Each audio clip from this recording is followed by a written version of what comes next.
MLA గారికి వ్యవసాయం చేసుకునే రైతుల గురించో ఇక్కడ ఈరోజు ఊడుపులు ఏ విధంగా చేస్తున్నారో ఇదే ఇదే ఊర్లో వంతెన మీద కూర్చుని ఆ రైతులందరికీ ఆ పొలాలు మునిగిపోకుండా ఆ రోజు కూర్చుని చేశాం. ఈ రోజు ఇక్కడ దేవరపల్లి అక్కడ గురపటాకి వెళ్తే ఒక గేదె చనిపోయింది ఆ కలవట్టు దగ్గర. కనీసం ఆ గేదెని తీసే పరిస్థితి ఇరిగేషన్ వాళ్ళు 4 రోజుల నుంచి కూడా వచ్చే పరిస్థితి లేదు.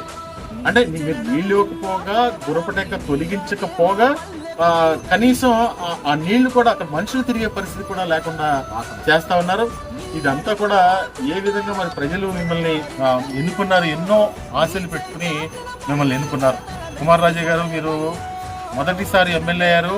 మీరు ఈ బుక్ కీపర్లు తీసేయడం, ఈ చిన్న వాళ్ళ ఉద్యోగస్తులను తీసేయడం ఇది కాదు. ప్రజలకి ఏ విధంగా మేలు చేయాలో ఆలోచించవలసిందే మన